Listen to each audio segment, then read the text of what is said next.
Hi guys, I'm Chris, And I'm Adam. and this is the Gamers Hall. Yep. And today we're going to talk about the new book, Richten's Guide to Ravenloft. So what we want to try and get into on this one is we want to talk about the new subclasses, the domains of dread. We also want to talk about what a veteran DM can get out of this and a new DM can get out of this.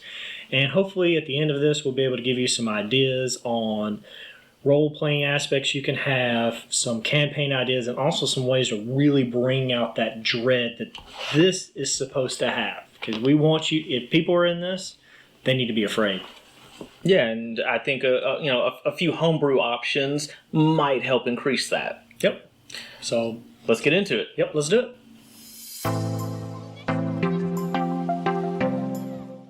All right, so a basic overview of this book. First off, let's start with what the players are going to get out of this book. Right. So the beginning part of this, the character creation, is really talking about session 0 type material. So you're going to go into things like different lineages, the subclasses, Backgrounds, horror trinkets that Yeah. may or may not affect the campaign, dark gifts. dark gifts that are given out later to players for doing things in the campaign. I don't recommend starting any player with any of these dark gifts. They should be gained later through circumstances. But this is going to help you build this campaign. The starting force. Yeah, with the players understanding what they're getting into, laying down the foundation, making them understand you're about to jump into a world that is supposed to make you afraid. This is not a place that's good. There are very few points of light, if you want to follow that old thing where there's a point of light in the dark round. Yeah. There's really not any of that. Yeah, they throw a lot of points for the DM to talk with the players. Like, okay, what are you guys cool with? What are you guys not cool with? Yeah. These things might happen or they may not happen. Are you guys okay with it? If not, like, just let me know so I can know whether or whether not to put it in. And being veteran DMs ourselves, and me especially, honestly, if they're going to be playing this, you need to make sure to play up those horror tropes. Those need to be essentials. Start off with this session 0 when they're creating these characters. Make sure that they write down things that are that they would be frightened of. It does mention some of these things, but these players need to understand what their character would be frightened of. Yeah, do they or do they not have a phobia? Where they come from. Did they just suddenly appear here? I mean, you need their players to understand all of those things, because as a DM, that is going to be very important for you to use in this, because every aspect of this campaign setting is about setting up things to be afraid of. I mean, it's domains of dread. That's what it's supposed to be. Play that horror trope out. Make sure that is a constant part of this, and it needs to start at that session 0.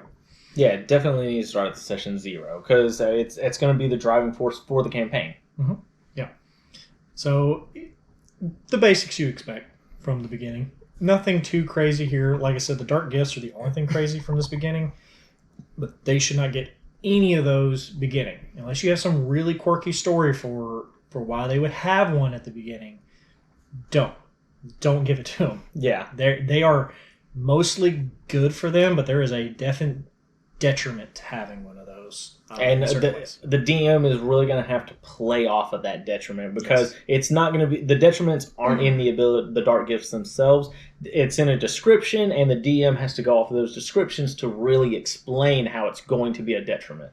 Yeah, physically, mentally, spiritually. Because the DM is going to have to role play all of this. Yeah, and your player would need to be on board with you when you do that. Right. Okay, so the next part we're going to talk about is creating the domains of dread. And what this section is really for is the DM. None of this information really needs to be available to the parties unless it's time to give it to them. right? Or unless it's a part of their backstory or background. Yeah, this information needs to be given out just in pieces. Never give the whole. Like in a lot of campaigns, you want to tell everybody what's around. They're going to know this country over here. They're going to know that country over here. No, this is singular. This is built into. No, you're just need to survive here, and to create the feel that you want. Don't let them know. You might not even let them know what Dark Lord's here, what domain's here. They don't necessarily need to know. They just need to know that you're in a village. Go. Because somehow they got pulled into this place. Yeah, born here, pulled into the place. They might know some information. But, important part, this is for the DMs. Yes. 2 important facets about all of this is, 1, each domain is a singular entity unto itself. It's not connected to any of the others. It's very rare to go between them. That is something very special. And then 2, there's a Dark Lord to every single realm, or supposed to be. There are some times that's not necessarily true, but a Dark Lord is in this domain. The domain reflects the Dark Lord. However, the Dark Lord is trapped by this domain. He can't leave. We're not supposed to leave. It's very important. So knowing those 2 facts helps you build everything off of this. So every domain confined. It can be as big as a city or as big as a continent.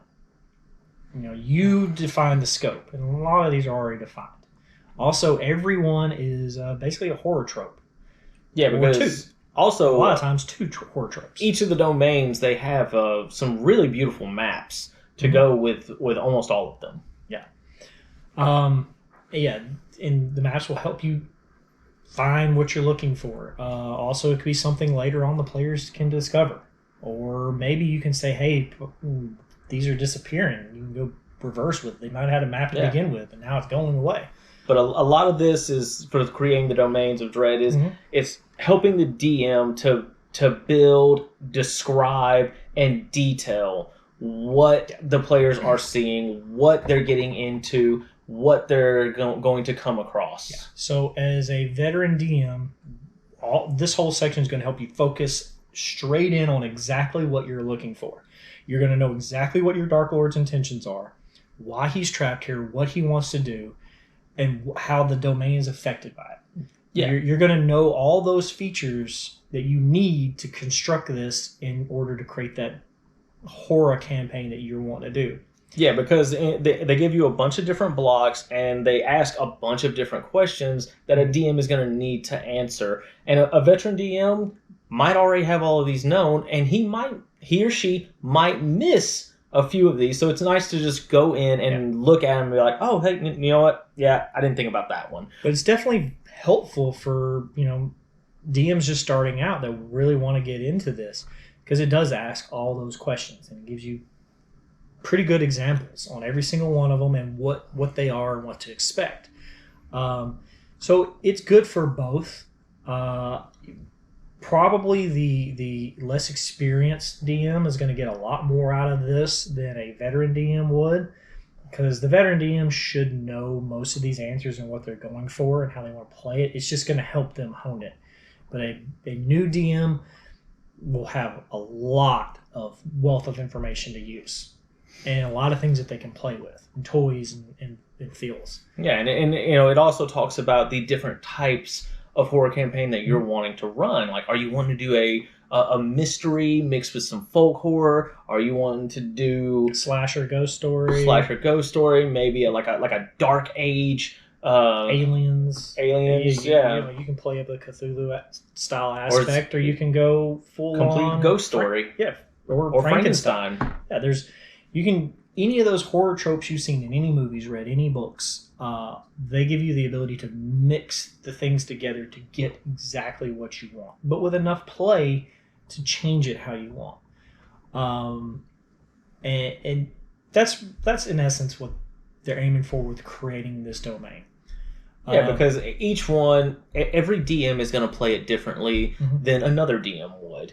And it's all about how you want to do it and what experience you want to give to your players. And then also the level of what your Dark Lord is intending to do with this. Because some Dark Lords are very active in their domains and really have caused a lot of strife there. And what they're trying to do is people are constantly reminded who is in charge here or what the big baddie is here. And some of them, that Dark Lord is barely visible. Most people have no idea what's going on, don't even know he exists, or she exists, or it exists. Because some of them don't have any type. They just know you don't go to the mountains, because anyone who went to the mountains doesn't come back. And really, for every Ravenloft campaign, that's what you should really understand and focus on. The Dark Lord is the villain of the story. He might not be the main villain of the story you're trying to tell, but he is always the indirect villain. He is always there in the background. There is never an instance in any domain that this Dark Lord doesn't have some influence in. So keep that in mind through the whole campaign you're running. What is this Dark Lord? Why is he here? What's his intentions? Or its intentions? How does it want to affect these things? And is the party even important? And that's another aspect that they help you figure out in this is your party supposed to be important to any of this, or are you just another prisoner here too? Yeah. Or is it one of those things where the parties aren't important and there's something greater that they're focused on, and then the party becomes important? Right. And this is going to help you out, because this is not just for beginning figuring it all out. This will actually help you out through the whole of the campaign. So when you're playing this, go back and refer to this constantly. Keep pulling back. Keep looking at the connections, because this is not just one that you read it and be done and have a general understanding. It's like, no, you need to keep reminding yourself. Oh yeah, if I was running a Ravenloft campaign, I would definitely see what questions are the most important to me and how I was going to run that Dark Lord, and I would write them down and I put them on my DM screen so I could constantly okay, this is what I need to focus on, and this is how I need to bring it to the party. Which brings to another good point. This is not necessarily, it's a little bit in the book, but this is for understanding how you're going to run this. Description is key. Everything that's going to happen here, you need to be able to describe. Sometimes take your time to describe the smells, the sounds, the sights. People need to be viscerally in this to feel how this campaign is going to be. And knowing those questions and being able to answer those questions with, what smell would that also be? What is this Dark Lord doing? Well, he's a Dark Lord. He's a Mummy Lord. Well, do I smell, rotted flesh, desiccated flesh anywhere I go? Or will that pop up? Or is there always a sweet smell about? Do I smell blood constantly? Do I never hear birds chirping? There's never a bird chirping. And those are little tiny facets that understanding your domain and your Dark Lord will really start to make your players feel that bit of dread, because they should hear birds. They see birds. There's a sparrow right there, but have I ever heard it caw or not chirp once? Have I heard that raven that's flying above? Has it ever cawed? Oh yeah. What is going on here? And that's another important part of this, is that always needs to be described. Oh yeah, because he's 100% correct. The details are everything. Because I remember one time I ran towards the end of one of my campaigns, I did a horror session where it was they were fighting a false Hydra. Didn't know it, but I customized the false Hydra to do some things that was outside its normal wheelhouse. And one of the things was it caused people who failed wisdom saves when they saw it to hallucinate. Mm-hmm. And I hallucinated one of the NPCs dying, dead, and only two of the characters that saw it or failed their wisdom save saw it happen. Everybody else is like, "What are you guys looking at? There's nothing going on." They're like, "You don't see it? It's right there. There's blood everywhere." And they would literally put their hand on the ground and hands be covered in blood, but the other people don't see it. And that is the type of stuff that needs to kind of go on. Play with that. This is actually a more psychological campaign setting than any other setting you're going to deal with. Tomb of Annihilation had that feel of dread in it. But it was more like a dread you're gonna die, Yeah, you're not gonna a die. dread of like, oh crap, what's around the corner? Yeah, because the fun part about this is not every denizen in Ravenloft, in any of the domains, wants you dead. They don't want you dead, and a lot of them just want to torture you. The other important part about this is knowing the dark powers. These are entities that created all these domains of dread, and it also lets you understand a little bit what those dark powers are. Because in essence, dark powers are jailers. They're taking an evil being, which is the Dark Lord, or Dark Lords in some cases, and putting them in prison and torturing them through their own things that they've done. Their own thoughts, what they wanted, warping their hopes, warping their senses of vengeance. That's what this is all about. So you got to keep that in mind. These dark powers are out there, but you don't have to make them also a part of the campaign at all. But you do need to understand that that's there. And Right. the intention is this is a prison. It's not some day trip or amusement park. No. This place is a prison put here by unknowable entities, if you want to be that way, to punish one individual, and who cares about all the other things? Yeah. They don't. No. Yeah. It's like that town's gonna be a part of this. Well, we really don't care what happens Yeah, to them. innocents don't matter. All we want to do is mess with this one thing. Yep. And then that one thing is gonna mess with them in certain ways. Kinda like, Pennywise in It. He always wanted to make sure everyone was scared and horrified because it made him taste better. Yeah. So those are the aspects of this. How to understand it, what you should look for, and that a lot of that this book is going to tell you.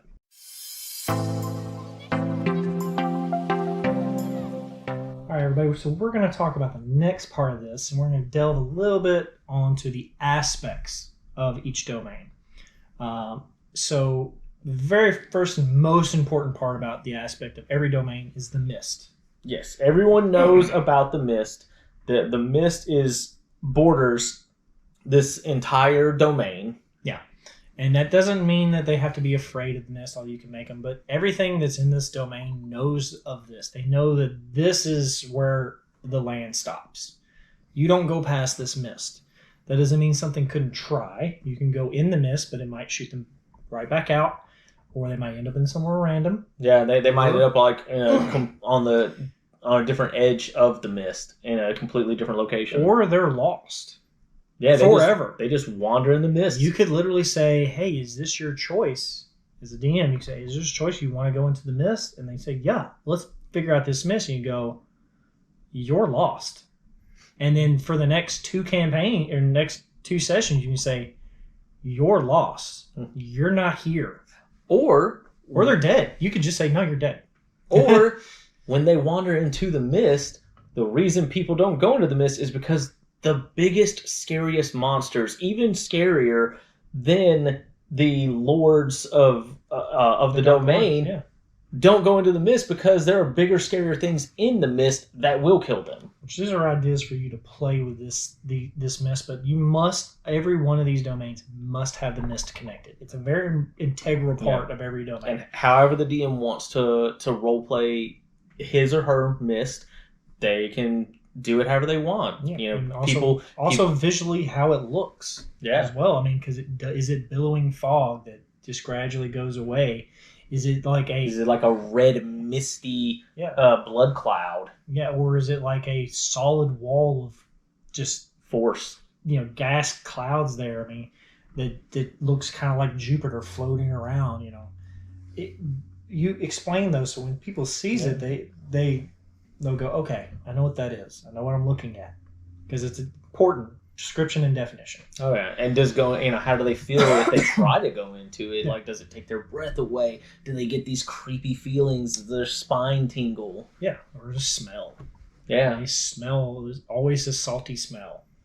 Always a smell of sulfur, or maybe it always smells like a ripe apple. Yeah, something that they go, well, that's odd. I don't know about that. So the next part is magic in these places. Yeah, so it varies. Yeah, it varies. Magic isn't always going to be a part of one domain's culture, and then the next domain is probably like completely abandoned and people just don't know about it. Yeah. Or one entity might have it all, and then the others don't. Or it's like everything has high magic. Every denizen on this plane knows how to cast magic missile or something like that. But then another one, not plane, but domain. And then another one could literally be everybody's absolutely afraid of it, and you're a wizard, and we're going to chase you with pitchforks now because you're the problem of this place. Magic is bad. Yeah, only the Dark Lord uses magic, and if you're using magic, you must be one of his servants. Yeah, you're bad. So play that up. And also, spells don't always work the same. Potions might not always work the same. Nothing in this needs to be normal.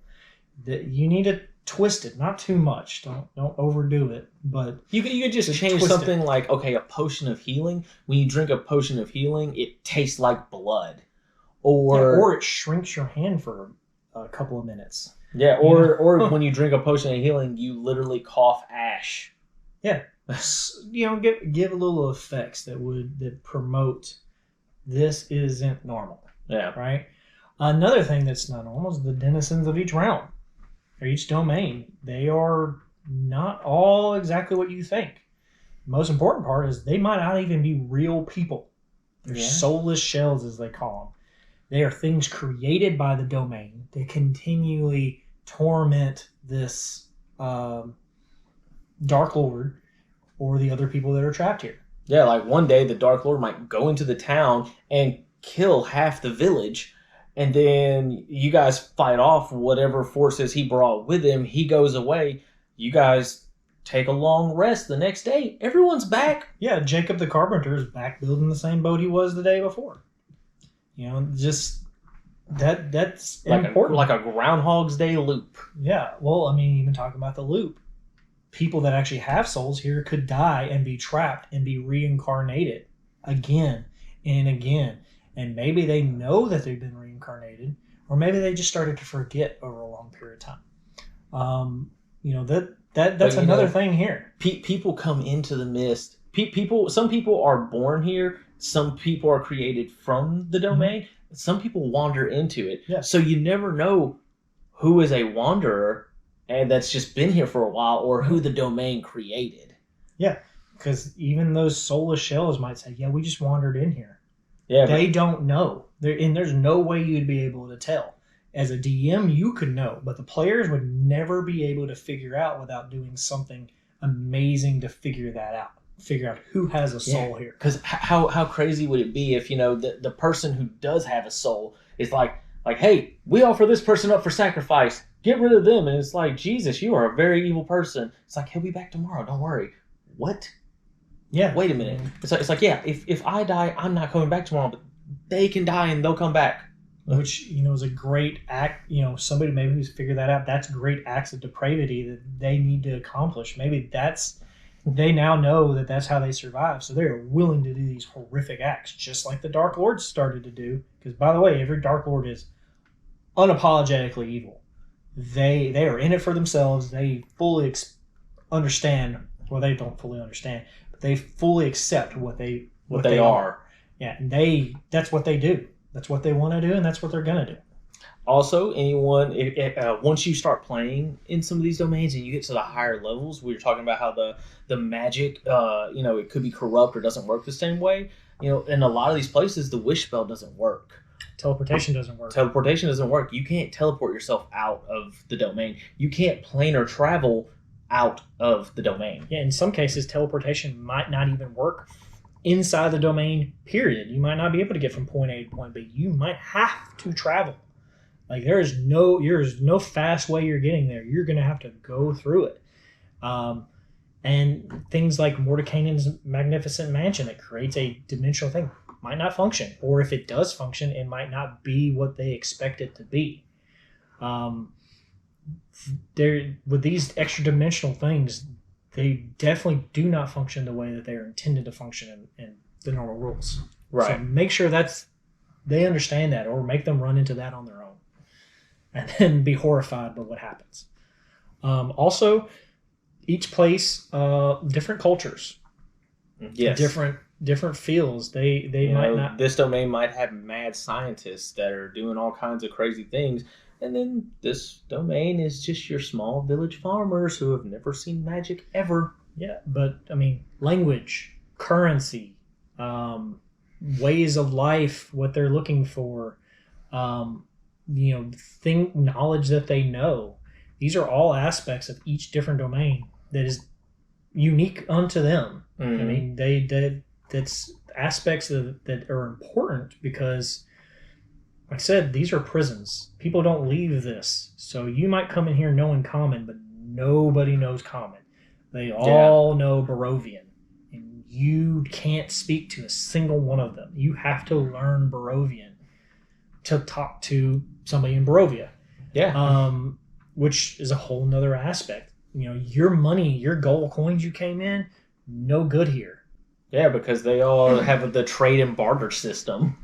Yeah, like those are aspects to this that might be important, or actually will be important to that. Difference in religions, or the lack thereof. Like there might not be any religion, so you're the lone cleric here, and everybody will be, well, who are you talking to? Yeah, not even just that. It could be one of those things where even night and day changes. Maybe there's, 20 hours of daylight and there's 4 hours of night, and everybody is scared to death when those 4 hours come. Yeah, you're stuck, where that vampire movie was, 30 days of night. Yeah, like that. Maybe that's a constant thing where you get a little bit of sunshine, just a little bit, and then it goes way back to perpetual night. Those are all aspects of these realms that need to be fleshed out.